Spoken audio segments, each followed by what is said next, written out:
Hello, hello. It's me. It's Dwarven Mustache. Yeah.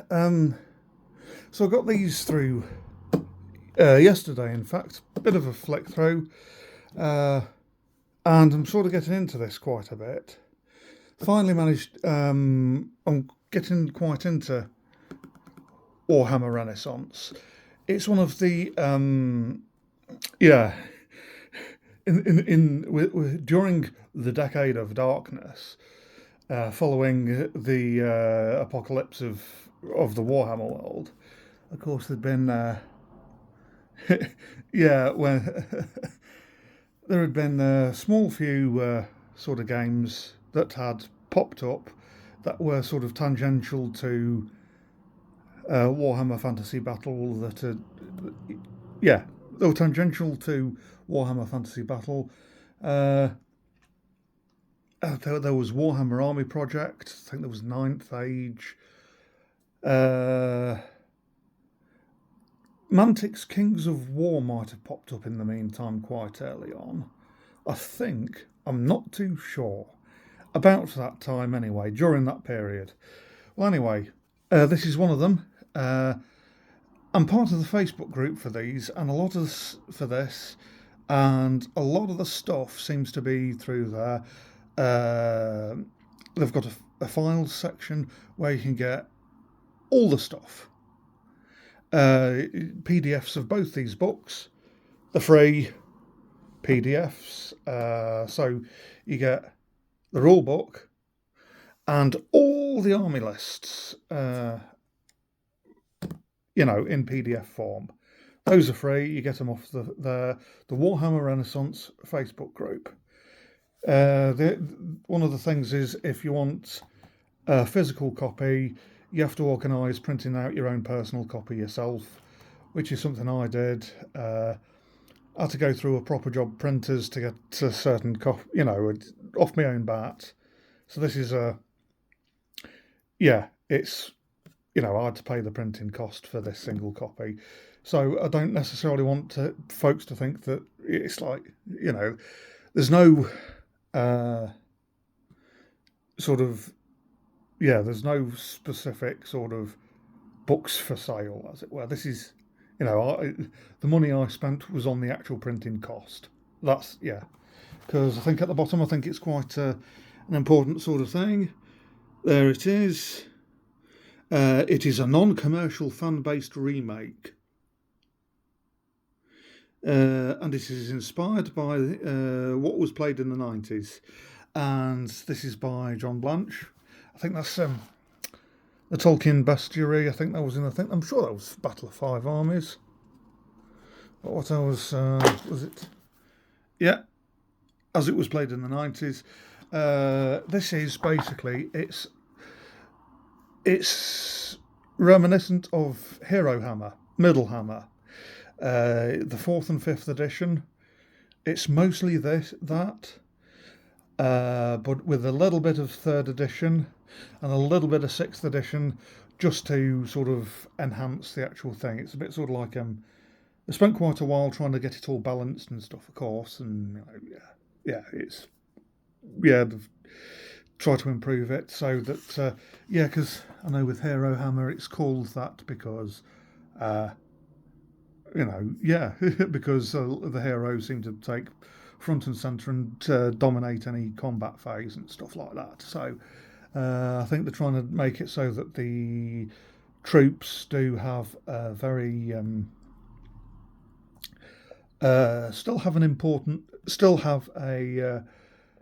there's still a consideration within a battle. You don't just sort of pile up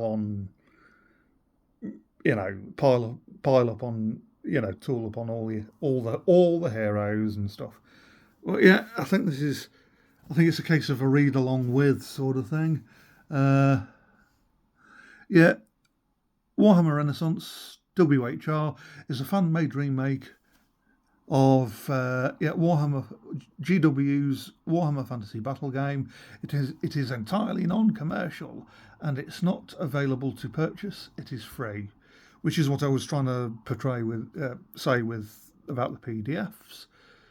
And it's sort of like, the only costs is, if you want a physical copy, you have to, sort that out yourself, which is these.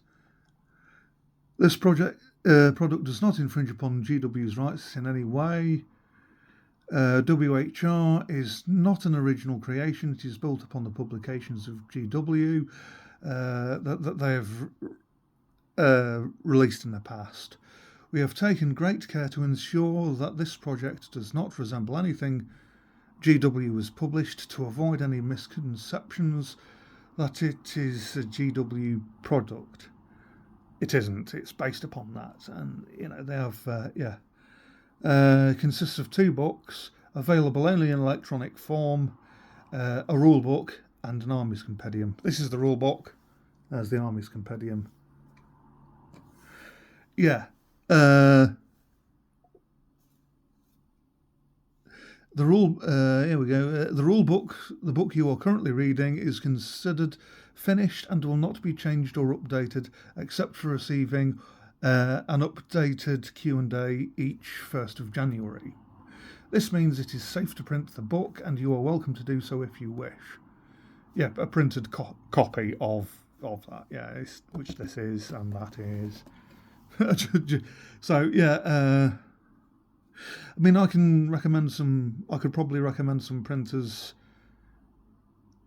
that can do a bit of binding, etc., if folks wanted. But yeah, and you've got all the other stuff, and yeah, this means it is safe to print the book. In short, I don't think you're meant to be. I would discourage folks printing off a load of these and then selling them. Please only do print off stuff for personal use. Please do. I encourage that. I'm sure everyone else will, because otherwise you'll get shouted at for being a meanie, because it'll probably go against a lot of this text stuff, and everyone will shout at you for being being a bit of a git. Go and join the Orcs and Goblins, you little git. Only print stuff off for personal use, and blow the bloody doors off. Well, yeah. So you and whose army? Well, you've seen my Fimers up there. That one. Yeah, what's it desk? I'm doing a couple of films all at once, but yeah, throughout these books, artwork is included with permission. The main contributor is Matthew Street. He is good. Check him out now. He's, this is one of his pieces. It's good. Yeah, so, and with additional contributions from Sebastian Zahn. Yeah, there's, I've missed out a bit. The army compendiums may undergo minor changes, such as the addition of new units, magic items, and slight adjustments to points costs. Each on the 1st of each January. Yeah. Therefore, if you print the Army's Compendium, you may need to print a new one each new year. Together, these 2 books comprise the entire game. It is advantageous but not necessary to have the supplements from that Games Workshop released for Warhammer Fantasy Battle, particularly those from the 90s. There are some good books from 4th and 5th edition. I think those introduced quite a lot of people, mainly about my age, to the game. It was because I was introduced to 5th edition, back to this bit. It's got additional contributions from Sebastian Van Zaan, Joshua Van Zaan, Christian Coelho, Angel Signes, and Sigrid Skov Asmussen. Sigrid Skov Asmussen. Hopefully I've pronounced all those names properly. Sorry if I haven't. It's, the clunkiness of the Anglo tongue and stuff. The cover is by John Blanche, who is venerable and brilliant. I like his work. He's got a very distinct style. Yeah. And a big thank you to all of you for making the fantastic artwork available for the project. Throughout the books, there are pictures of boxes, books and diagrams from the original games, all taken from the author's personal collection, with copyrights belonging to Games Workshop for those. Both Warhammer Renaissance books are written by Balder Rasmussen, with considerable help from his friends. Good job, guys. That is a genuine one. But yeah, I'll try and get to the contents page so folks can see that. But you know, it's some of the artworks in this is great. Yeah. But and as a second wee bit, oh, here we go. This is the second half of the book, and it's even got all the spell lists here and stuff. Ice magic for Kislev, Skaven, the chaos stuff, chaos dwarves, and you got all the other stuff. High magic, necromantic magic. I'm trying to turn the page, but spell cards. I think you can probably make your own and stuff. Jot them down on bits of paper. Nuts. Come on. Now for a brief technical break due to technical difficulties. But yeah, there's a bit of a forward and stuff. It's just it's very nostalgic. I got into this because I got nostalgic for the game I was introduced in, and it gives you pre-battle procedures, alternative deployments, special deployments, and it goes into all the other stuff. Conventions of play, chariots. I'm glad they capitalised that. I like chariots. I should get more.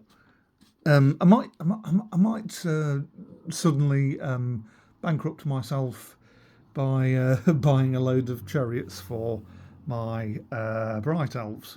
But yeah, that's everything. And you know, you got forward on why the right. It's just yeah.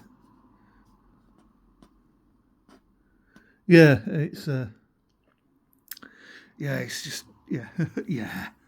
And yeah, that's the John Blanche piece. I'm sure that was in the Tolkien bestiary. Well, that's one of his early stuff from the mid 70s. I think Tolkien bestiary was a David Day book that had some Ian Miller stuff in, and I think that was done about 1977. I think I'd have to Google that, but you know, you got quite a large.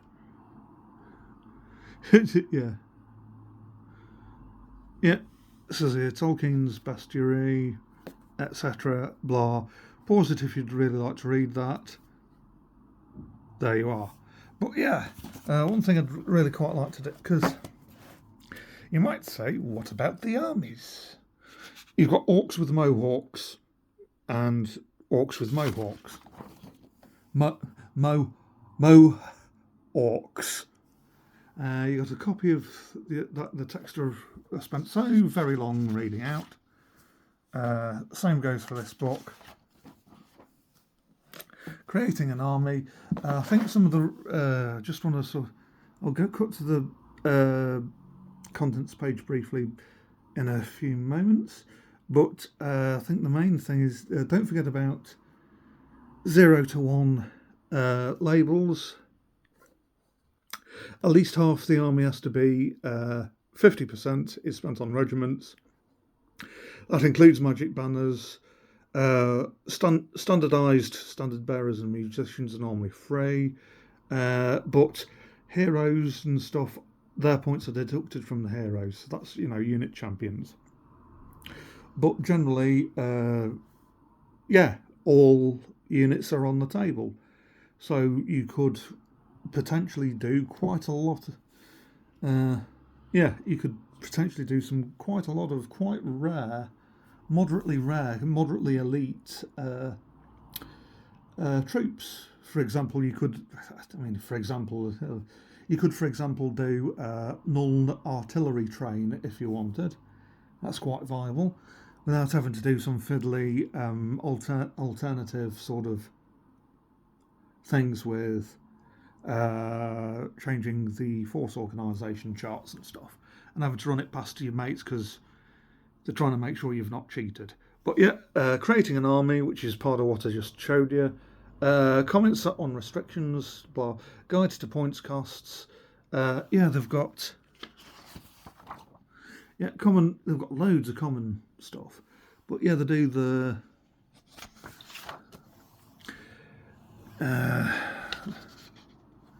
Hero Hammer. Da, da, da, da. And again, I'm having difficulty separating the pages that I actually want. Well, anyhow, guide to points cost. They've got base costs for all the troops and the usual armour types and weapons, and yeah, making stuff elite and all that, etc. Blah and things. So you could technically start making very special units, like making a unit of Dwarf Rangers specifically to go with Bugmen, for example. You could go about doing that using the suitable costs, or was it Prince Ulthar's Dwarven Royal Guard? But here's a list of all the armies, and yeah, you get with the Empire you get Kislev mercenaries, so you get like with the old the 5th edition, 4th and 5th edition Empire book, where you can take the Ice Queen and Kislev Winged Lancers. Yeah, they've got their own list, and they've got giant bears they can ride. Dogs of War, I quite like it because they've got the regiments of renown, but they do have, so you got like Halfling Scouts as a regiment, and it's like doing the whole ogres and stuff, so you can have the you've got specifically ogre mercenaries, but you've got non-chaos Norse, and halflings of the moot, chaos dwarves, and there's a distinction between lizardmen and the old Slan Empire. There's some quite curious stuff with the chaos, because it harkens back to that age where you can actually have a mix of beastmen, warriors, and demons, or you can have like a split between the three, so you can do specifically, or a mix, and you can even mix between the 4 chaos gods. Yeah, so some stuff I want to show is, as a bit of an example, it's like with Wood Elves. That is page 75, isn't it? So here we go. Do do do do do do do do do do do do do. 75. That's about.